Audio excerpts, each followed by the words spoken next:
मेरे फादर ने, जो कि बेड से उठ नहीं सकते हैं, उन्होंने मेरे ससुर को इतनी लातें मारी कि वो गिर गया।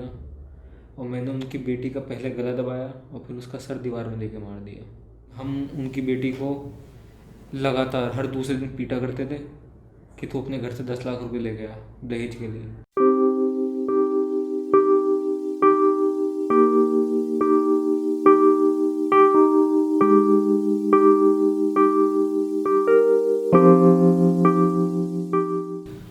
अच्छी एकेडमिक्स थी, अच्छी जॉब लगी, एमएनसी में जॉब थी, नया घर खरीदा था, सैलरी अच्छी आती थी। भाई की कमी थी, इसके लिए घर वाले भी लग गए थे कि इसकी शादी करा देते हैं। एक लड़की देखी उन्होंने, अरेंज मैरिज का सीन था, अरेंज मैरिज के लिए हो गई बात। मैंने भाई एक साथ रखी, लड़की वर्किंग होनी चाहिए ताकि फैमिली थोड़ा जल्दी स्पीड से ऊपर जाए, अच्छी तरह हम लोग प्रोग्रेस करें। शादी हुई, रात को वाइफ के पास पहुंचा। जाते वाइफ एकदम पहली बात बोलती है, मेरी शादी ज़बरदस्ती हुई है, मैं तुमसे शादी नहीं करना चाहती थी, मैं कहीं और प्यार करती हूँ, वहीं करती रहूँगी। एकदम समझ नहीं आया क्या बोलूँ क्या करूँ। फिर मैं पूछा तुमने अपनी बात पेरेंट्स से क्यों नहीं गई? कह रहे मेरे पापा को पता है, वो कहते हैं कि तू उसके बाद शादी कर ले ताकि मेरा हो जाए कि मैं लड़की की शादी कास्ट के अंदर कर दी। अब कास्ट में शादी होने के बाद चाहे तू कल कहीं चली जा। मैंने कहा जिसे तुम प्यार करती हो उसका क्या? कहती वो तो कह रहा कोई बात नहीं, 1 साल 2 साल तो जब तक एंजॉय करना कर, उसके बाद आ जाइए वापस, कोई दिक्कत नहीं है। मैंने कहा मेरा क्या? अपनी अपनी किस्मत है, तुम्हारी किस्मत फूटी हुई है तो मैं क्या कर सकती हूँ। मैंने कहा मेरे साथ ऐसा क्यों करा? मैं तुम्हारे साथ कुछ नहीं करा, तुम्हें ज़्यादा प्रॉब्लम है तुम डिवोर्स ले लो, बोल दो मेरे पापा से। अब उसके बाद मेरी लाइफ बिल्कुल हेल हो गई। जो मुझे समझ आया मैं करने लगा। अपनी सैलरी ज़्यादा उस पर खर्चे शुरू कर दिए।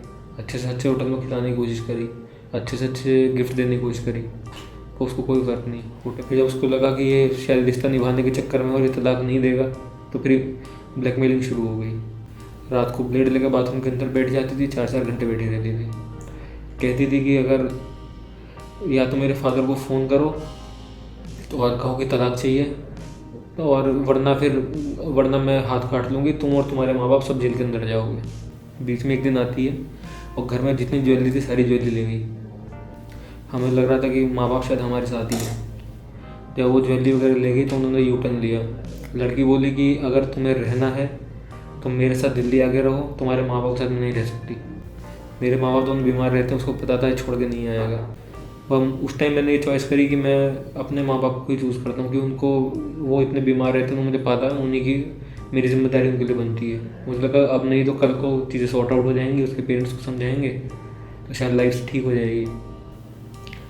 पर फिर मेरे फादर जब भी कुछ नहीं हुआ तो मेरे फादर ने फ़ोन किया उसके फादर को, तो उसका फादर सीधा बोलता है कि कौन सी ज्वेलरी, कैसी ज्वेलरी, हमारी लड़की कुछ नहीं लेके आई। तो उस दिन में समझ आ गया कि ये सब इनका पूरा प्री प्लान था। फाइनली एक मीटिंग हुई सोसाइटी के साथ, जिसमें सोसाइटी के जो आप समाज के दिग्गज लोग कह सकते हैं, जो समाज के ठेकेदार बनते हैं, वो लोग थे। वो लोग आके बैठे। मुझे लगा शायद ये लोग मुझे इंसाफ दिला देंगे। उन लोगों ने भी ये फैसला सुनाया कि अपनी वाइफ के साथ अलग जाओ, माँ बाप को छोड़ के जाओ। मुझे वहाँ क्योंकि सोसाइटी प्रेशर था, माननी पड़ी बात। मैंने कहा ठीक है, मैं 15 दिन बाद इसको ले जाऊँगा। पर इन 15 दिन के बीच में मेरी मम्मी की तबीयत ख़राब हो गई और उनको हॉस्पिटल में एडमिट करना पड़ा। मम्मी को हॉस्पिटल से लेके आया तो फादर बीमार हो गए, उनको हॉस्पिटल में एडमिट किया। फादर इतने क्रिटिकल थे कि 15 दिन तक डॉक्टर ने डायरेक्ट आईसीयू में रखा उनको। अगले दिन सीधा पुलिस ही मेरे घर आती है और पुलिस के हाथ में एक एप्लीकेशन थी जो मेरे ससुर ने दी थी। उस एप्लीकेशन को मैंने पढ़ा तो मुझे दिन में तारे दिख गए।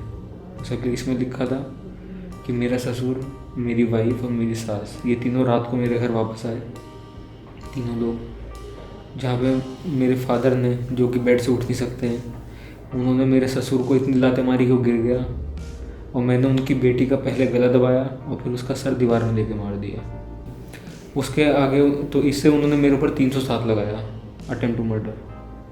साथ में उन्होंने ये लिखा कि हम उनकी बेटी को लगातार हर दूसरे दिन पीटा करते थे कि तू अपने घर से 10 लाख रुपए ले गया दहेज के लिए। यहाँ से उन्होंने दहेज लगाया 498। उसके बाद नीचे जो लिखा था वो उन्होंने लिखा था कि मैं उनकी बेटी के साथ ज़बरदस्ती एनल सेक्स किया करता था, जिससे उन्होंने मेरे ऊपर अननेचुरल सेक्स की धारा 377 लगाई, 377, जो कि नॉन अवेलेबल है। और इसको लगाने का सीधा रीज़न यही है कि ताकि किसी भी तरीके से मैं जेल जरूर जाऊँ। खैर मेरा विश्वास अभी बरकरार था। मुझे लगा कि शायद मैं कोर्ट में जाऊँगा तो वहाँ मेरी बात सुनी जाएगी। 3 दिन बाद मुझे दोबारा हियरिंग की डेट मिली, जिस हियरिंग में मेरे लॉयर ने बहुत बहस करी, पर जज साहब को कुछ समझ नहीं आया। जज साहब को एक ही बात समझ आ रही थी जो सोसाइटी को समझ आती है कि लड़का है, इसने किया ही होगा। फिर वहाँ से मुझे लगभग 1.5 महीने की जेल होने के बाद हाई कोर्ट से बेल मिली। उसके बाद मैं वापस आया। जब मैं वापस आया तो मुझे लगा चलो ठीक है, जेल जो हो गई, अब कम से कम मैं वापस नौकरी वोकरी शुरू करता हूँ। मैं ऑफिस पहुँचा तो मालूम पड़ा वहाँ से मुझे 1 महीने पहले निकाल लिया गया। अगर इस पॉइंट पे मैं एक चीज़ बोलना चाहूँ कि अगर मेरी जगह किसी लड़की का रेप हुआ होता तो उसके लिए मार्च निकाले जाते, उसको ऑफिस वाले अखबार में कॉलम देते कि हाँ हम इसकी नौकरी बरकरार रखेंगे, इसकी सैलरी बरकरार रखेंगे, और जब वो वापस ऑफिस आती तो अपने VIP की तरह होती। पर मैं जेल में जाते गुनाहगार बन गया, मेरी नौकरी चली गई।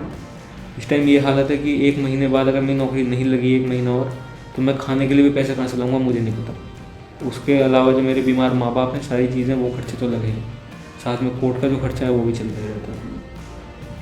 तो फ़िलहाल की मेरी कहानी यही है।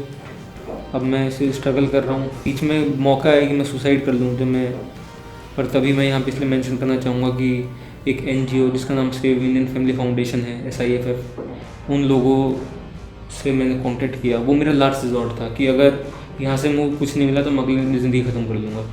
फ़िलहाल जो मेरी कंडीशन है, तो मुझे इतना पता है कि मेरे पास इतना पैसा है कि मैं 1 महीने और अपने माँ बाप का पेट भर सकता हूँ। ना जॉब है, ना मेडिकल इंश्योरेंस है, ना पैसा है, और यहाँ तक कि कोई उम्मीद भी नहीं है। और सबका कारण एक ही है, वो एक ही बात सोचता हूँ कि काश ये शादी ना करी होती।